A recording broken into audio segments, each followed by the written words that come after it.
Hi, good evening. Welcome to ReachIvy's webinar series. Today we're going to talk about things to look out on your letters of recommendation.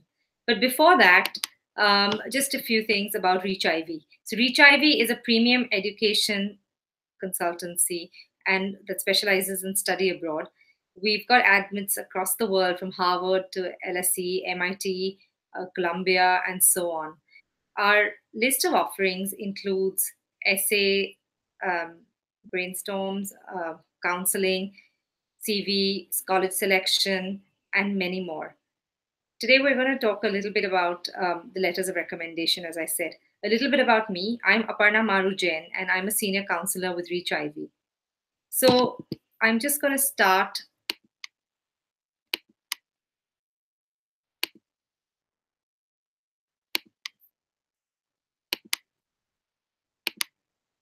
So I want to ask you a question, okay? How many of us use TripAdvisor, Zomato, and so on? That's actually, most of us use it. Why do we use it? It's because it gives us third-party verification and third-party accreditation for a service that we're going to be using, right? Similarly, your letter of recommendation is important not just because it's from from somebody who knows you well, but it gives that degree of authenticity and credibility to what you're saying as well on your letters. So, as you do know, it's very, very important, and it is something to be focused on.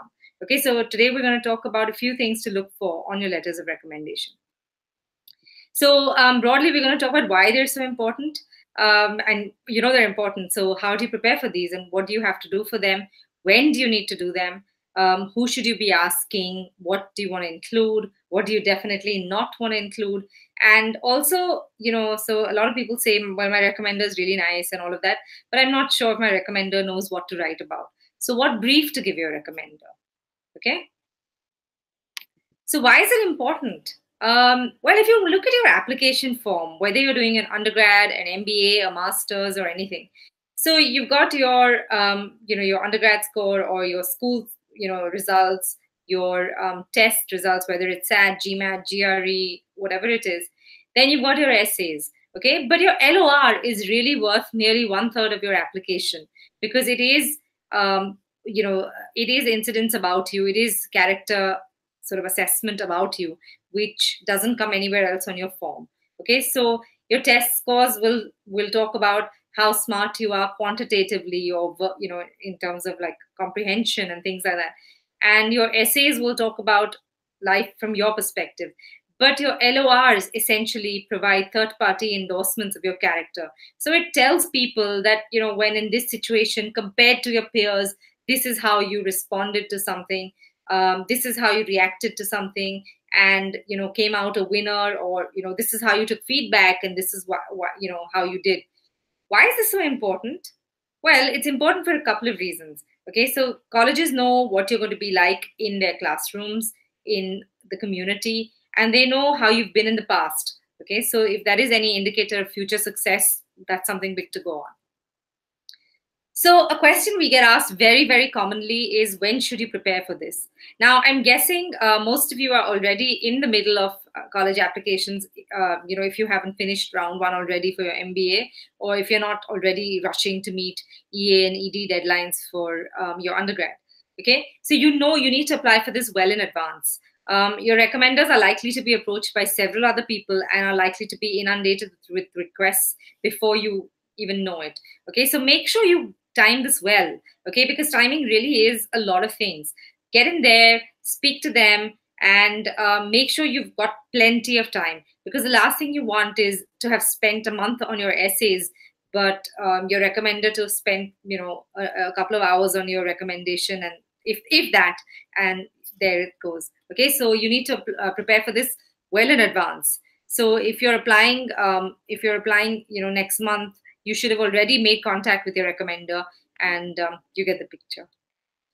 So the other big question is, who should be my recommender? Okay, now there's a couple of rules regarding this. Sometimes people are like, well, this person has very is high up or has excellent qualifications. Should that person be the recommender?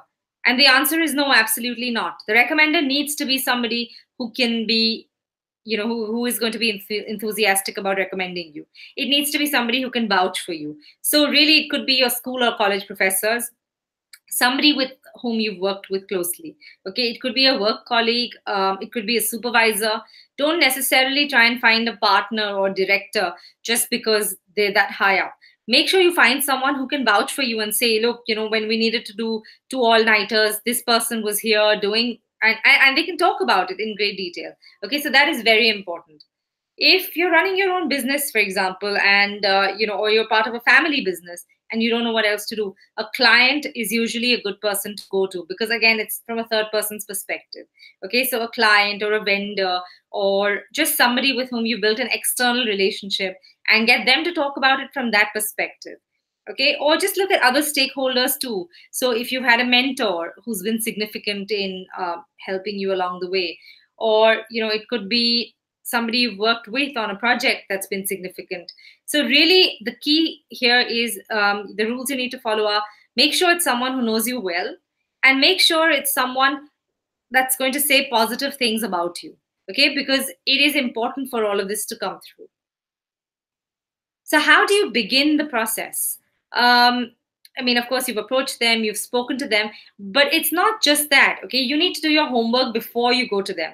Think about the context that they can write about. Okay, so think about it from a perspective of, well, on my essays, I'm already covering this. So what is it that my recommenders can talk about?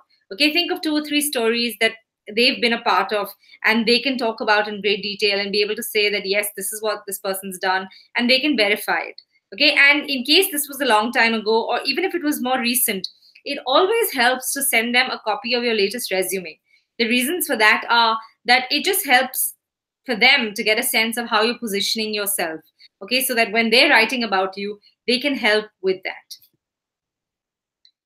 What else do they need to know? They need to know what your goals are. Okay, because the recommendations will often ask, where do you see this person in 5 years' time or in 10 years' time? So they need to be able to talk about your goals, your dreams, things you've done, specific incidents that you're proud of, challenges that you've had to overcome, somewhere that you failed, and you needed to figure out what to do and how you've learned from it. Okay, so it's really a lot more personal than sort of mechanical and going through the motions. So they need to know all of this. When you approach them, make sure you've got all of this at hand to share with them. So the big one, the haves and the have-nots. Okay, so the must-dos for the recommendations are that it needs to be authentic. It needs to be entirely human. It can't be superlative or very just like, oh my God, this man is just, or this girl is just the most amazing thing that's happened. It needs to be authentic. It needs to tell stories of a real person. Okay. Like I said before, this needs to showcase a different side of you. So, for example, in your essays, if you've talked about how you've overcome something by using your analytical skills, your strong teamwork skills, and something like that, then on your recommendations, maybe they can talk about how you approach the problem with the breadth of knowledge that you had, or how you showed your resilience and persistence in making sure that your team followed through with it, how you were there to support your team in different times. So essentially from a different side. Okay. The other thing is a recommendation should really show how you've grown. So, for example, in the beginning, if you started off with being somebody who found it difficult to do a certain task, what you did to grow. Okay, so the journey is more important than just the destination. Okay, so the growth needs to be showcased. The other big one is that it needs to be professionally written. So even if it is from somebody who is a peer or somebody who is, perhaps a client, it needs to come across as being professionally written by somebody who has that credibility. So make sure that that comes through. Okay. And finally, a lot of recommendations ask for how you've dealt with feedback and how you've taken it. So areas of weakness should be identified, but more important than that is to show how you've grown. So it's not just enough to say that, oh, this person, his or her presentation skills needed a lot of improvement and I haven't seen too much of it. I want to see evidence of how it's grown and where it's gone to. Okay, so that's something that's very important. In addition, if there's any, if there is any benchmarking that your recommender can do in terms of your peers, that's something that should come through as well. So the big no-nos are that the recommendation cannot be a copy and paste of your CV. Okay, it can't be, or your essay. It can't be a case where you're telling, in your essay you're talking about an example of leadership, and your recommender talks about the exact same example. Okay, so try and make sure as far as possible that there are different stories to showcase, because it is to your benefit. You're going to be able to showcase different sides of you, and that is important. Okay. The other big one is a lot of people just have lots of adjectives flowing. Okay, so for example, this person is very diligent, has performed extremely well, is brilliant, communicates very well, etc., etc. That doesn't cut it. Okay, if you're making a claim that this person is this and this, make sure that your recommender follows it up with a story. So make sure it's followed up with a story that talks about just why they believe that you are all of those things. Okay, so leading from that is the fact that it cannot have this gushing tone to it, where it's just lots and lots of words without anything concrete. Okay, so that's something to be very, very careful about. So in summary, you need to begin well in advance. If you haven't done it already, please do it ASAP. Make sure you reach out to your recommender, explain to them why you want to be doing what you want to be doing, just so that they're able to understand it from your perspective too. And it's not just a case of them doing it because they have to provide an LOR for you. Make sure they understand why their opinion and why their LOR is so critical in your journey. Okay, be proactive. If they haven't replied once, they're busy people. Understand that, respect that, but just keep being proactive, because the fact is that their recommendation could be the difference in you securing an admit or not. A big one that I'm going to reiterate is, please prepare for your recommendations as much as you would for your essays. They are equally important, and we've talked about what you need to be doing for them in advance, as well as the information you need to be providing to your recommender for all of this. And finally, keep it real. You have real people reading your recommenders, just as with your essays, and they want to know what the real story is. They want to know who the human is, not this overachieving person that the recommender should or could talk about.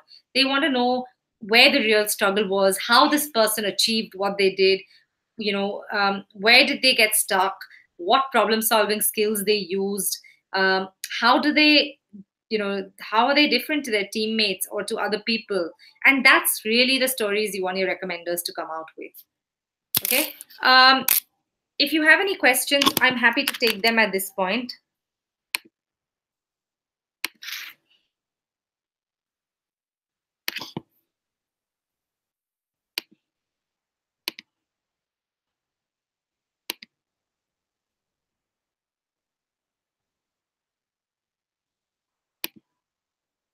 Okay, so if there's no questions, and you come up with something later, please do feel free to email us at help@reachivy.com, and we will be very happy to get back to you with whatever it is.